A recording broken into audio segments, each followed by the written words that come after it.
All right, today there was no way that I was going to be able to sit at a desk and talk you guys through this topic. Just way too restless, so decided to take you guys along with me while I do my workout here at the lovely Flies at the Millennium Hotel. Yeah, Millennium Hotel in Sofia. So this is the gym I train at. Most days it's got an amazing setup, as you can see behind me, with all the different power racks and plenty of space. And around this time, it's like 4 p.m. here now. It's perfect time before all the the busy period starts at about 5:30. So this week I've been super drained in terms of like attention span, executive function, being able to task switch, like all of these things that we kind of think of when it comes to like mental bandwidth, right? So I wanted to talk you through how you can adjust your own training depending on what week you have, because a lot of my clients are high performers. They're people who either run their own business or they're at a fairly senior level within an existing business, or they're creatives, right? And generally those kind of people have very malleable energy, malleable mood, malleable attention span even, and that kind of fluctuates week to week. And obviously we want to be flexible in our approach, but we don't want to like throw out the plan and start from scratch every week, because that's no good either. We want structure without rigidity. We want a consistent path without too many rules, okay? Because that can also put a strain on your mental bandwidth, on your energy. So what I like to do with my clients is introduce the rule of 3, okay? So this means that we have 3 different templates depending on the week, which I categorize as the challenging weeks. Notice I don't say bad weeks, they're challenging weeks. We have to be very careful with our wording, always positive without being delusional. So challenging weeks, then the weeks that we have most typically, those would be our standard weeks, okay? I think I have them called something else here in the image, but those are our typical weeks.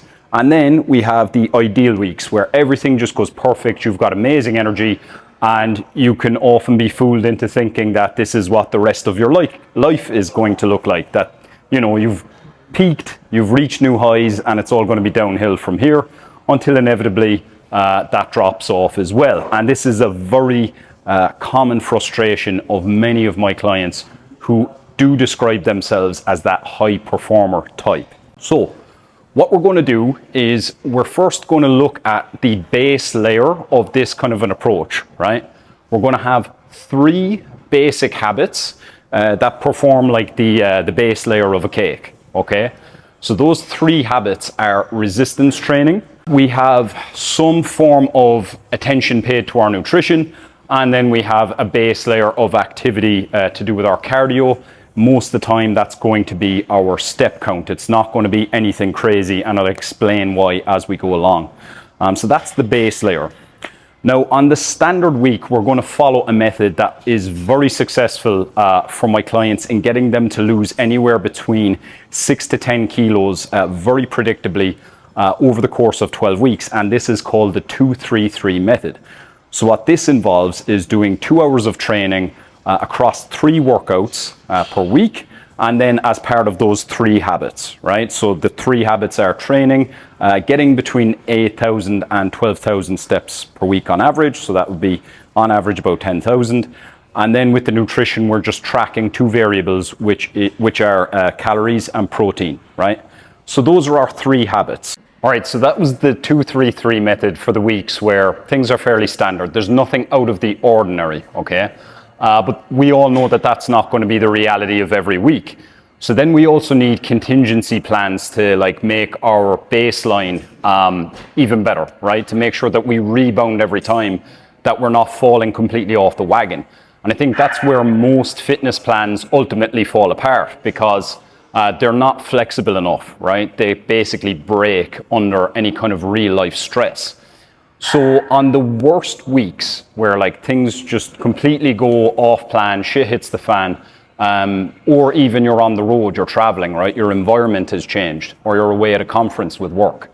What I like to do on those weeks is to use the 1-2-3 method, right? So we've got 1 hour of training spread across 2 bodyweight sessions per week that you could do at home or from a hotel.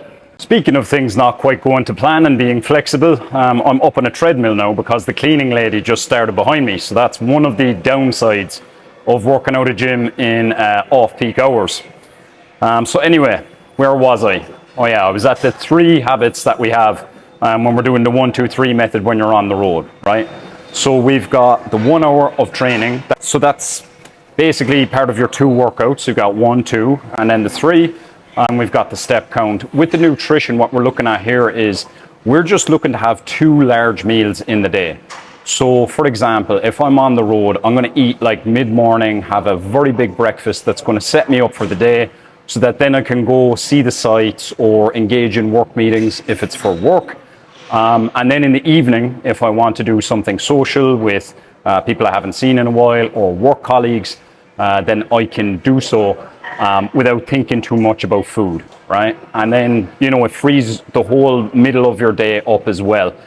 This is very useful for my clients who are away either on vacation where they want to see sites or if they're on like a conference, right? So they're on a business trip and they want the whole middle of the day to be productive, but they still want to be able to socialize, engage with colleagues in the evening while eating out. So that's a good option then. So then let's look at the ideal week, and you've got no prizes for guessing what that's going to look like. So that's 3, 3, 3. We're looking at 3 hours of training in the gym, spread across your 3 workouts. And then we have the 3 habits, which remain pretty consistent in that base layer. But with the nutrition, with the tracking, we're looking to be a little bit more precise that week. We're not looking to just simply eyeball it or to use ChatGPT to fill in the gaps. We're looking to be a little bit more on point with it because, you know, we just have that extra mental bandwidth and we're going to put it to good use to just make up for any, you know, going off your calorie limit accidentally that might have happened on any of the other weeks.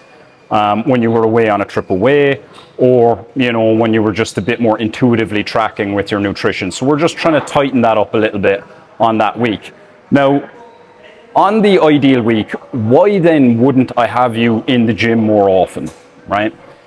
So the interesting thing about energy, and whether we're talking about calories or whether we're talking about mental bandwidth, right? It can't be created or destroyed, merely transferred from one state to another.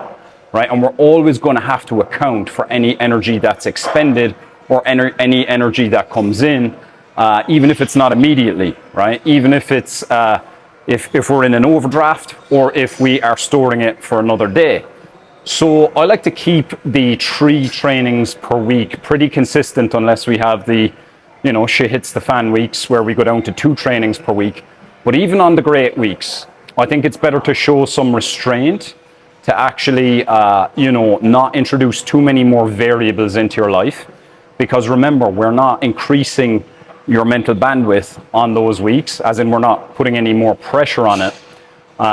Because with 3 workouts, we're not going across, we're going deeper on each workout. Whereas if I was to put in 4 or 5 workouts on that week, now I've created more variables. I've created more open ends in your brain, more open loops rather.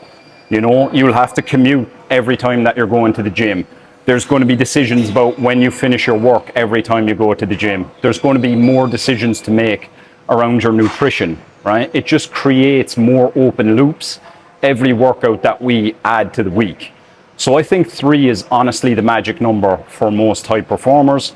But then it's more about going deep and adding more quality to those workouts when you have yourself a great week. And it would always serve you well to remember that discipline is not about being in like full David Goggins mode of training every day. No, that's obsession. That's not discipline. Discipline is knowing when to conserve your time and energy so that you can make the best use of it on another day. I think Rick Rubin said in his book, The Creative Act, that discipline is a harmonious relationship with time. I'm completely behind that. I would just further expand on that to say that discipline is a harmonious relationship with your energy. And one of the ways we can quantify that is through time. So thank you very much, guys, for tuning into this video. You can also sign up to my mailing list, where I give out a stack of all these different systems and methods that I use to help people get in the best shape of their life, no matter their schedule. Particularly when it comes to people who are entrepreneurs, creatives, executives, decision makers, people whose work performance must yield outcomes. Thanks very much. See you in the next video.